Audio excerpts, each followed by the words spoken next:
Donc maintenant, j'ai mes données qui sont à peu près prêtes, hein. Alors oui, c'est pas hyper joyeux, mais pour l'instant ça ira. On voit l'emprise de la parcelle.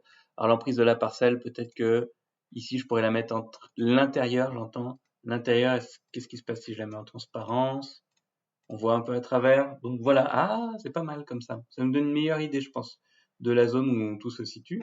Et les gens, ils ont une vie sympa là, avec leur petite cour intérieure et tout, sur rue de Rivoli. Bon, ils avaient des travaux face à la Samaritaine là.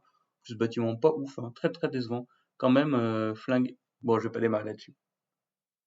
Je vais pas démarrer là-dessus. Mais bon, le coup de l'incendie pseudo-criminel pour construire une merde pareille, au moins ils auraient pu faire un truc mieux, quoi. Mais bon. Alors, on va aller utiliser notre outil de mise en page, et pour ça, vous voyez, à côté des outils de sauvegarde, ici, il y a Nouvelle mise en page. Ici, c'est pas très compliqué. On clique dessus, et on peut laisser vide. Dans ce cas-là, on laisse un titre, bah, c'est écrit, voilà, un titre automatique sera généré, ou alors on peut lui mettre un nom. Moi, j'aime bien mettre des noms parce que, en fait, vous allez voir qu'on va pouvoir, qu'est-ce qu'on peut sauvegarder dans une mise en page? On sauvegarde l'emplacement de l'échelle, de la légende, mais surtout, on sauvegarde le zoom et la position de la carte. Et ça, c'est très pratique parce que mettons qu'on a un même endroit, on a la même, en clair, on a la même zone qu'on veut étudier à travers différentes thématiques, donc on veut produire différentes cartes. Si on a une mise en page qui est propre, on va pouvoir produire toutes ces cartes à la chaîne. On a juste à mettre à jour les données qui sont présentes sur le canevas et parcelle fouille 104, 0,104. Et ensuite, on va pouvoir simplement régénérer la carte quasi automatiquement. Donc c'est pas mal. Enfin, moi, j'aime bien. Donc voilà, je vous invite à enregistrer vos mises en page. Donc ici, j'ai ma mise en page et j'ai une nouvelle fenêtre qui apparaît. Alors dans cette nouvelle fenêtre, ici, j'ai les outils comme d'habitude de gestion et d'enregistrement. Je peux dupliquer des mises en page, je peux en créer des nouvelles, etc. Ici, j'ai mes outils d'export. Donc ça, on va pas trop s'embêter. Ici, j'ai ajouté des pages. Ça va avec l'idée de faire des atlas. Alors vous verrez la question d'atlas, on verra ça une autre fois. Et ici, j'ai les différents boutons de zoom, dézoom, contrôle de la page, alignement des éléments. Mais ici, j'ai plein d'éléments qui vont être très intéressants. C'est-à-dire que c'est tout ce qu'on peut rajouter et tout ce qu'on peut lier à notre carte. Donc, principalement, j'ai le curseur de... Enfin, là, j'ai déplacé la mise en page. C'est la petite main qu'on a habituelle. Et j'ai le curseur de zoom. Les deux éléments les plus importants, c'est celui-là, sélectionner un objet et se déplacer dans l'objet. Vous allez vite comprendre, hein. Ensuite, j'ai différents éléments. On peut éditer les nœuds d'un objet, on peut ajouter une carte 3D, des images, du texte, des étiquettes, légende, barre d'échelle, flèche nord, images, symboles, etc. Table attributaire, ça peut être très pratique. Et même des profils d'élévation. Première chose, évidemment, on va venir ajouter une carte. Alors non, première chose d'ailleurs, ça, c'est votre page. C'est toujours bien d'avoir une page parce que c'est une carte, c'est quelque chose que vous allez aussi exporter. Donc son export, il va venir influer la façon dont vous faites votre mise en page. C'est-à-dire que si vous produisez une carte seule, vous allez souvent prendre une pleine page. Si vous produisez une carte pour un rapport, eh ben vous allez mettre votre page en portrait, en orientation portrait, et puis vous allez voir comment une carte elle pourrait bien s'insérer. Donc vous ne mettrez pas la même somme d'informations, vous ne mettrez pas le même niveau de détail, et vous n'avez pas exactement la même mise en page en fonction de, pareil, si ça fait partie d'un ensemble d'atlas, dans ce cas-là, on peut se permettre d'autres choses. Si c'est une carte qu'on veut juste produire indépendamment des autres, si c'est des PDF, si on veut les insérer en annexe, etc., etc. Donc ça, il faut toujours le prendre en compte. Pour modifier la page, il faut aller sur la page et il faut faire clic droit, propriété de la page. Et vous voyez qu'ici, là, mise en page guide et propriété de l'objet, je peux choisir A4, A0, ou mettons que je travaille dans un pays de merde là, légal ou letter, parce que moi j'ai dû me taper ça pendant 2 ans, où il fallait que j'adapte tout dans les bons formats. Et je peux vous dire que c'est fatigant. Paysage, portrait, et puis évidemment je peux modifier et je peux même faire un arrière-plan transparent au cas où je voudrais juste exporter des éléments très spécifiques. Donc ici on va rester en paysage pour l'instant, on va faire une carte simple et souvent la carte elle est en format paysage. On est dans notre format, on est bien. Ici alors voilà, guide et grille, pareil, c'est comme dans Illustrator, si je clique sur le côté, hop, si je clique dans l'échelle, je peux amener des grilles. Voilà, donc ici par exemple je mets des guides. Alors les guides ils peuvent me servir comme marge d'impression, vous voyez. Et en dessous, en fait bah voilà, ils apparaissent dans l'onglet guide. Et là dans l'onglet guide, je peux dire que je peux leur mettre des coordonnées précises. Ici 200, vous voyez à chaque fois ça les déplace légèrement. Bon, on va pas s'embêter avec ça. Hop, pareil pour ici. Nous pour l'instant on veut pas de guide, vous allez voir, on va se débrouiller ça.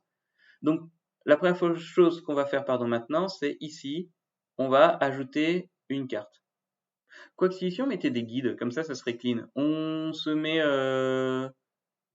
quoi, 2 cm guides verticaux, donc une page c'est 21, 29, 7, donc 0 plus 2 et 29, 7, donc ça va être 29, 7 moins 2, hop là, voilà, donc par ici, et ça va être 27, 7, ah bah, j'y étais presque hein, d'ailleurs, voilà, 27, 7, et ici, hop, ça va être 2, et ici ça va être 19, donc ici ça va être 2, ah oui c'est en millimètres, hein. Enfin vous pouvez le modifier ici, mais voilà, et ici 19, oh, oups, 190, 190, voilà, ici on est au bon endroit. Ça va nous aider à faire notre petite mise en page. Donc maintenant on va rajouter une carte, c'est ici, vous voyez le bouton ajouter une carte. Et il faut dessiner un rectangle. Et vous voyez, j'ai une petite, j'ai encore un accrochage qui se met en place avec la petite croix qui est en dessous, la petite croix rouge qui affiche sous ma croix noire. Et hop, j'y vais, je vais accrocher. Voilà, j'ai ma carte. Et en fait, la carte qui va s'afficher, elle correspond à ce que vous avez sur votre Canva. Donc c'est pour ça que par exemple, si ici je décoche les structures, je reviens sur ma mise en page de carte. Là, elles y sont, mais si je fais mise à jour, vous voyez, elles ont disparu. J'ai plus que mes sondages. Donc je vais revenir en arrière, hop, je vais faire réapparaître mes structures, et je reviens, mise à jour, hop, les structures réapparaissent. Ensuite, ça je vous ai montré, c'est le bouton, et en fait c'est là qu'on voit la différence entre les deux curseurs. Ici j'ai mon curseur de sélection déplacer un objet, donc là je peux déplacer mon objet dans ma carte, mais maintenant mettons que je voudrais me déplacer à l'intérieur de la carte. Je vais pas m'amuser à modifier ici mon canevas pour être sûr que ça se répercute bien, c'est même pas la même taille d'écran. Donc c'est là où ce deuxième curseur devient intéressant. Si avec celui-là je sélectionne mon objet, avec celui-là je vais pouvoir me déplacer à l'intérieur. Donc je vais pouvoir centrer. Vous voyez que d'ailleurs dans propriété de l'objet, maintenant j'ai plus propriété de la page, mais j'ai les propriétés de la carte. Alors souvent, moi ce que j'aime bien faire, c'est pour être plus précis, je mets une échelle que je rentre manuellement. Voilà, là c'est pas mal. Allez, on va faire 480, je vais me rapprocher encore un tout petit peu. Voilà. Et en fait, je vais me décaler légèrement sur le côté parce que ce que je me dis, c'est qu'ici, je rajouterais bien une mini-carte pour qu'on voit où ça se situe dans Paris. Alors, peut-être je ferai pas ça maintenant parce que j'ai pas les données. Parce que pour ça, il faudrait une carte de Paris et en fait, j'en ai pas. Donc, on va se centrer là-dessus. C'est débile. On va rester là comme ça. Donc ici, j'ai ma carte. Puis on va faire simple surtout pour un premier cours. Ici, j'ai ma carte et maintenant, vous voyez qu'ici, je vais pouvoir rajouter des éléments. Donc déjà, je vais pouvoir peut-être rajouter un titre.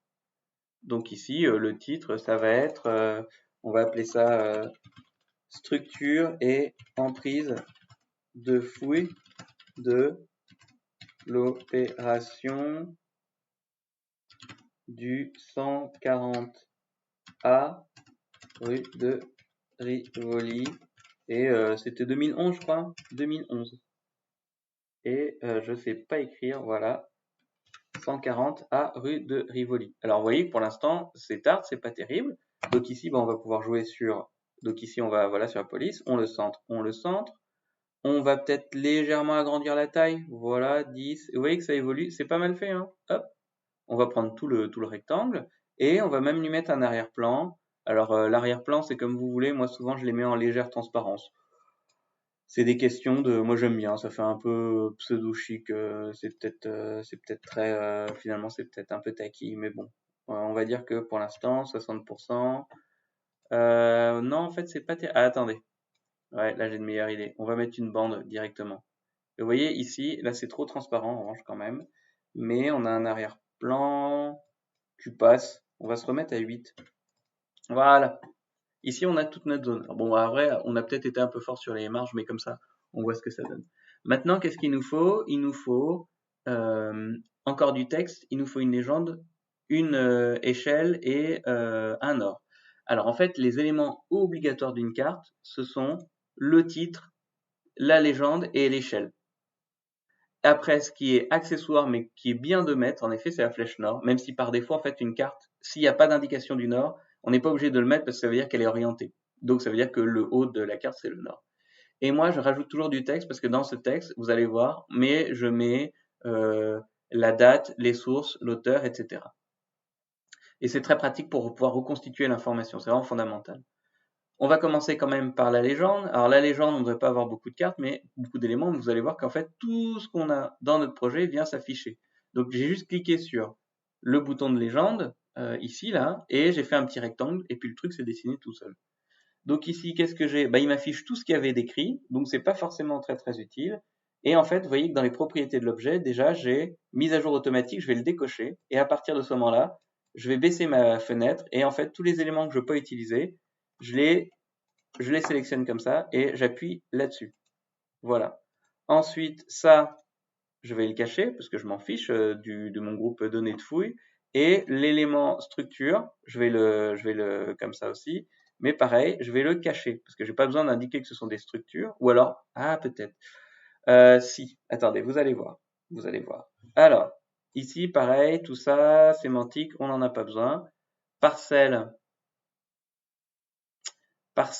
si on va le garder. En fait, tout ça, on va le garder. On va juste mettre les choses dans l'autre sens. Vous voyez que là, je peux vraiment modifier ce que je veux. Donc ici, je vais pas cacher structure, mais je vais juste créer, hop, voilà, un groupe. Je vais juste créer un groupe différent et vous allez voir qu'on va l'afficher un peu différemment. Alors, vous voyez qu'évidemment, là déjà, les éléments, ils commencent à se tomber dessus. C'est pas forcément très grave, parce que là, je cache un bout de parcelle. C'est pas hyper chic. Ouais, en fait, c'est pas hyper chic. J'aime pas ça du tout. On va se mettre comme ça. Voilà.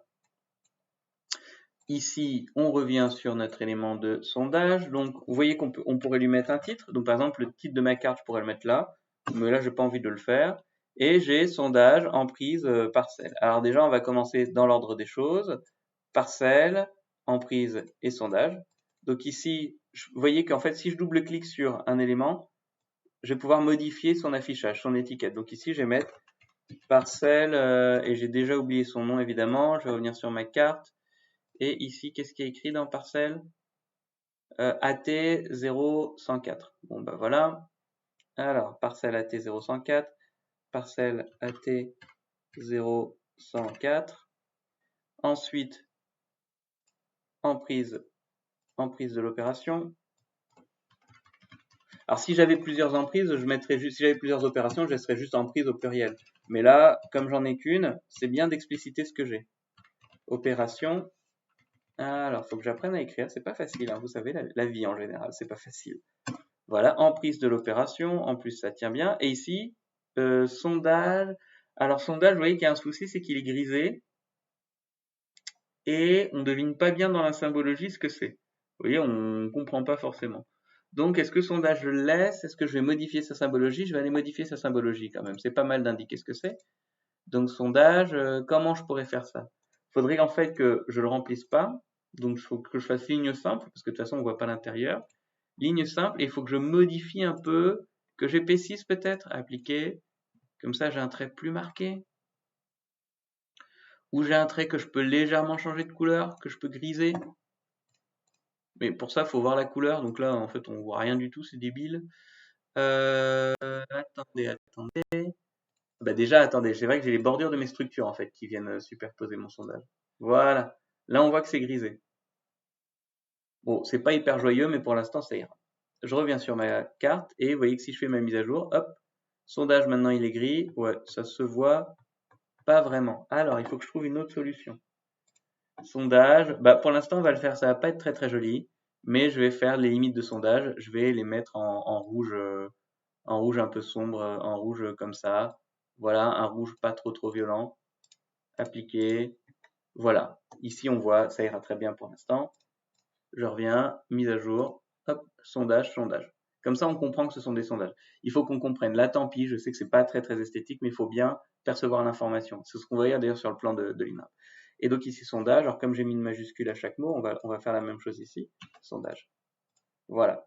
Ensuite, ici, les nombres, c'est pas forcément utile. Donc vous voyez qu'ici, là, j'ai ce petit sigma majuscule. Si je clique dessus, voilà, c'est ça qui permet d'afficher le nombre d'éléments.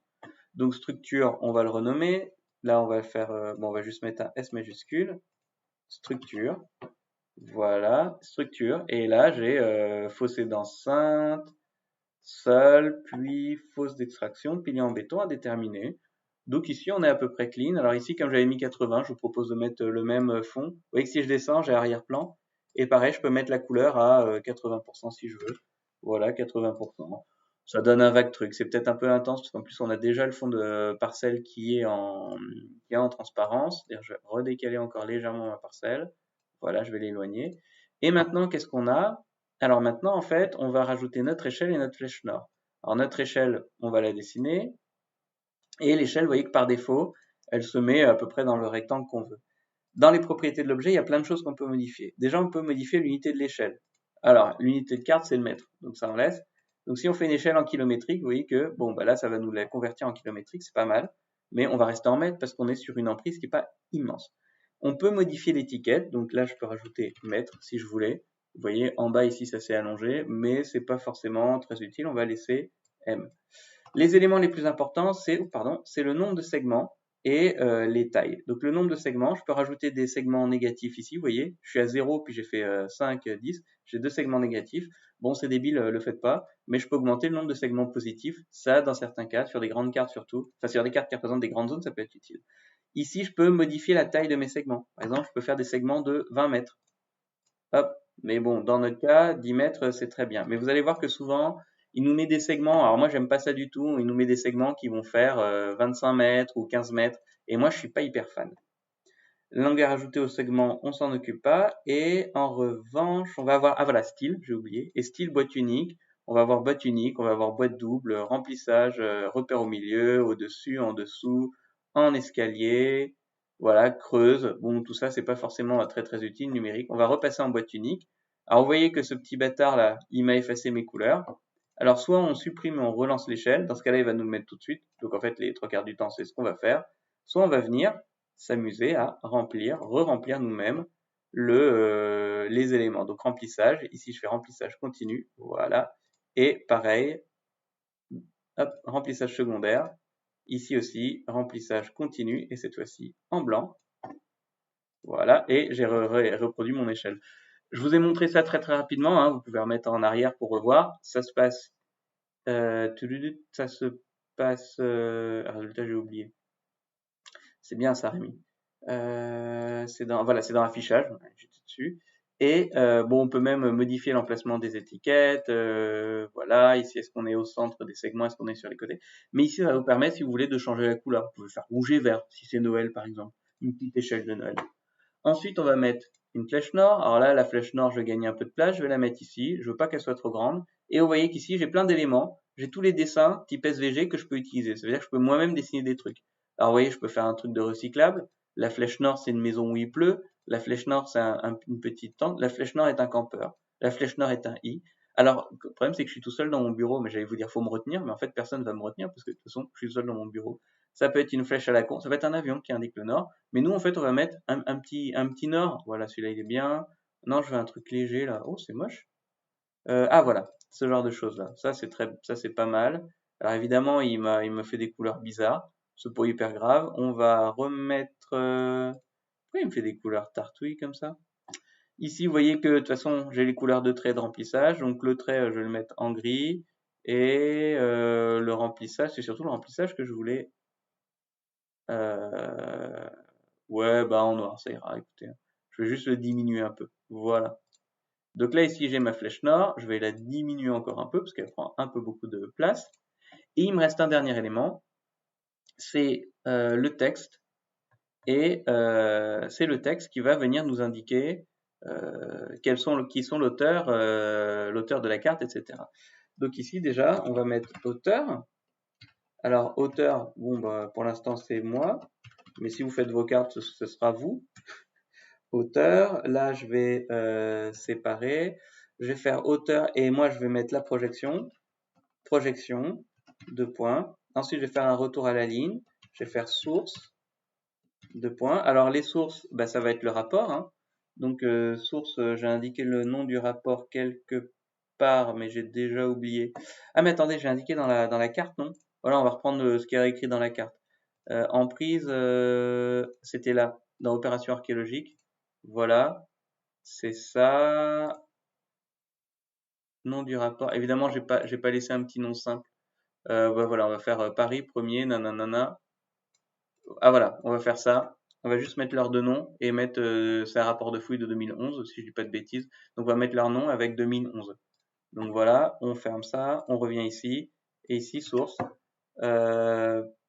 Peixoto et voilà, CELI 2011, parce que théoriquement c'est cité en bibliographie en fin de publication. Voilà, et ici on va mettre la date. Alors pourquoi j'ai rien mis pour l'instant pour la projection et la date? Simplement parce que en fait pour ces deux éléments je vais utiliser des systèmes automatiques. Vous voyez qu'ici j'ai des choses qui s'affichent, je vais zoomer, vous allez voir. Ensuite on va mettre un fond derrière pour que ça s'affiche correctement. Voilà, et ici donc j'ai auteur, nanana, source, pêcheuse, et ici en fait je vais venir ajouter des expressions. Projection, je clique donc à l'endroit de mon texte qui m'intéresse, insérer, éditer l'expression, et là en fait j'ai ce qu'on appelle des variables. Et dans les variables, j'ai tout ce qui est CRS. Donc j'ai projet CRS et j'ai projet acronyme. Projet CRS, ça nous donne le nom, pardon, et projet description, ça nous donne le nom facile à interpréter. Projet CRS, ça nous donne directement le code. Donc on va faire code, et ensuite, alors vous allez voir, je vais vous montrer comment comment on rajoute des éléments. Donc ici, je mets code, ensuite, et double pipe, ça va me permettre de rajouter des éléments. Et ensuite, ici, je mets description, ensuite le code. Et vous voyez qu'ici, j'ai le résultat qui s'affiche. Sauf qu'ici, j'ai un souci, c'est que mon texte est tout accroché parce que j'ai pas mis d'espace. Donc c'est pour ça, je vais mettre un autre double pipe. Et ici, je vais mettre du texte. Et le texte, c'est comme quand on met une valeur. Le texte, il est entre apostrophes. Donc en fait, qu'est-ce que j'ai fait? J'ai demandé le projet, j'ai lancé le code pour demander le projet, le CRS pardon du projet, enfin sa description, donc un texte qui est facile à identifier. Ensuite double pipe pour insérer du texte, en fait juste un espace, un tiret, un espace. Ensuite double pipe pour ajouter un nouvel élément qui est cette fois-ci le code du projet. Le code du projet, si vous avez vu ma vidéo sur le géoréférencement avec coordonnées géographiques, vous saurez pourquoi c'est très important parce que sinon on s'emmerde terriblement et c'est pas le but. Donc ici, vous voyez que ici j'ai mon code qui s'est bien affiché dans ma propriété de fenêtre, mais sur mon texte, c'est bien le code qui s'est affiché. Et pour la date, eh ben, on va faire la même chose. Sauf en fait, ce qu'on va venir faire, c'est qu'on va venir insérer une expression de date. Alors, insérer une expression de date, ça veut dire qu'il faut faire un format de date, il faut appeler la date et il faut indiquer le format. Je vais vous donner l'expression ici, vous pourrez la réutiliser. Donc déjà, là, l'expression de date, c'est format date. Vous voyez, quand on commence à taper des choses, il nous l'indique en bas. Donc format date. Alors d'ailleurs, je peux le taper aussi ici, parce que ici, si je le fais, j'ai l'aide qui s'affiche sur le côté. Donc j'ai format date. Donc qu'est-ce qu'il faut faire? Faire format date et ensuite, entre parenthèses, taper déjà une date, virgule, et ensuite taper un format. Alors, on met les parenthèses et on va taper une date et un format. Alors la date, on met la virgule, la date, on veut la date actuelle. La date actuelle, en informatique, souvent on l'appelle now avec un void. Now avec un void, c'est une date. Ça veut dire je veux maintenant, et un void, ça veut dire que je lui donne pas d'indicatif précis. Donc je veux la date actuelle. La date actuelle suivie de le format, et le format, en fait, il est indiqué ici, c'est toutes ces expressions. Donc je peux aller jusqu'aux millisecondes si je voulais, mais globalement, les jours, ils s'indiquent avec des D minuscules. Alors je peux le faire en 2, en 3, en 4 caractères. Voilà, donc selon la langue, hein, lundi, nanana. Les mois, ils se mettent en M majuscule. Je peux en mettre 1 pour 1 à 12, je peux en mettre 2 pour 0 à 12, et puis quand je mets plus, je mets des lettres. Et pareil, les années, c'est Y minuscule. Et en fait, il suffit de taper ça. Alors attention, il suffit de taper ça, mais entre apostrophes. Donc ici, on va le mettre en code international. Donc ici, je mets 4 éléments pour l'année. D'ailleurs, vous voyez, en bas, ça commence, la prévisualisation commence déjà à s'activer. Tiret, le mois, 2 pour le mois, et le jour. Le jour, c'est en petit, pardon. Voilà. Et d'ailleurs, vous avez vu, quand je fais D majuscule, il me met juste du D majuscule. Mais quand je mets du D minuscule, il me met bien le numéro du jour. Donc 2023, 10, 24, c'est la date d'aujourd'hui. Et ça, bah, si je fais OK, vous voyez qu'il va m'indiquer la date. L'avantage, là, on a l'impression qu'on s'embête pour rien. C'est pas tout à fait vrai. Il y a un très gros avantage, c'est que, tiens, je vais centrer ça quand même. Non, pas du tout comme ça. Voilà, c'est comme ça que je vais centrer. Le très gros avantage, c'est que, c'est peut-être un peu haut. Ouais, là, c'est bien. C'est que si je fais une carte de main, eh ben, j'ai pas à refaire ma mise en page et ma date, elle va sortir automatiquement. Et vous pouvez me croire que, si vous avez peut-être repéré, mais moi, je peux être un peu tête en l'air parfois. J'oublie facilement des choses et c'est pas mal d'avoir des trucs automatiques qui se mettent comme ça. Alors, ici, on est bon. Donc, qu'est-ce qu'on a maintenant? On a nos sources, notre légende, voilà, notre flèche nord. Alors, je vais gagner un peu de place, parce que là, en fait, on s'en fiche un peu. Je vais gagner de la place. Alors ça, soit je le laisse au-dessus, soit je le mets sur le côté. Ça dépend un peu de l'humeur du jour. En général, je le mets au-dessus. Mais là, comme ça, vous allez voir qu'en fait, voilà, on va tout mettre comme ça et on va juste créer un grand rectangle. Vous voyez ici dans les dessins, on va rajouter un rectangle comme ça, qu'on va mettre aussi en blanc en transparence. Alors, on va cliquer dans style. Et dans style, bah, c'est comme les styles qu'on utilise dans la symbologie. Donc déjà, je veux pas de trait, parce que je veux juste un fond blanc. Et un fond blanc, donc je crois que j'ai tout mis à 80%. Donc on va mettre notre fond blanc à 80%. Alors, vous voyez qu'il est encore au-dessus de tout, c'est pas grave, parce qu'ici, là, dans l'onglet éléments, que j'avais pas encore indiqué, j'ai l'ordre des éléments. Donc en fait, j'ai l'ordre des couches. Donc ici, en fait, je vais placer ça, ici, entre carte et structure. Et voilà, ça se place derrière. Ici, bon, peut-être ma flèche noire, elle est un peu grande. Voilà, on sent que j'ai voulu la planquer pour m'en débarrasser, c'est pas très grave. Ici, là, c'est pas terrible comme ça. On va centrer un peu les éléments. Elle est énorme, cette barre. C'est pour ça que souvent, je mets le nord au-dessus. Ouais, non, ça va pas le faire. Je vais mettre le nord au-dessus. Et je vais rajouter un fond qui correspond au rectangle nord. Voilà, comme ça, là, je vais le centrer. Normalement, je peux le centrer l'image, hein, mais ça marche pas à tous les coups. Point supérieur gauche, voilà, centré. Voilà, ça marche, ça a bien marché cette fois. Hop, ah oui, mais je veux pas qu'il m'augmente la taille de mon truc. Bon, c'est pas grave. Ici, je vais mettre un fond, un arrière-plan, pareil à 80%. 80. Voilà, vous voyez comme ça, tout est confondu. Si on zoome, voilà, je vais légèrement voilà, ah ben non, si je les recouvre, là, ça va venir ajouter. Mais vous allez voir que là, voilà, là, on est bon. Et là, je vais pouvoir baisser ça un peu. Là aussi, je vais baisser ça. Comme ça, je vais pouvoir faire la bande la plus petite possible. Ça aussi, là, je le baisse au max. Pareil, ça, je vais le baisser au max. Raté. C'est pas grave. Voilà. Et hop, on va diminuer encore. Et ça, je vais venir le coller. Et voilà. Là, j'ai ma petite carte fouille en prise. Je suis content de ma mise en page. Je vais la garder. Comme ça, si je mets à jour ce qu'il y a derrière, je vais conserver mes éléments. Donc là, évidemment, j'ai oublié un espace. Voilà, le titre. Donc évidemment, le titre, il va pas se mettre à jour, mais c'est pas la bonne date non plus, c'est 2011. Voilà, et voilà. Et maintenant, il n'y a plus qu'à exporter. Donc pour exporter, vous avez le bouton en PDF, en SVG. Alors le SVG, jusqu'à récemment, il marchait moyen, mais apparemment maintenant, il fonctionne bien. Ou en PNG, aujourd'hui, enfin, ou en image raster. Aujourd'hui, on va le faire en PDF. Donc il nous indique qu'il y a des soucis avec le WMS de temps en temps, c'est pas très grave. Ah, attendez, source, j'ai quand même oublié source, nanana, et il faut mettre aussi le fond de carte. Fond, et ici on va mettre IGN. Voilà, on va juste mettre ça. Source, on va faire ça plus propre. Fond IGN, source 1, fond F majuscule, comprenne bien qu'on est dans une autre section. Voilà. Parce que des fois, on cumule les différents fonds. Donc là, comme ça, c'est pas mal. Voilà, on va centrer un peu, ce sera plus joli. Et là, normalement, on a tout. On sauvegarde à nouveau. Parce que ça, si je le mets à jour, voilà. Et c'est bon, j'exporte en PDF. Le message, on s'en fiche. Et vous voyez que j'ai créé un dossier de cartes. Et c'est là-dedans que je vais mettre toutes mes cartes. Alors, vous voyez, parcelle 104, il a pris le nom, en fait, de la mise en page. Et moi, c'est vrai que toutes mes cartes, j'ai tendance à les classer, voilà, 2023, 10, 24. Et ensuite, je vais faire parcelle 04 ou fouille. Là, je vais faire le thème de ma carte.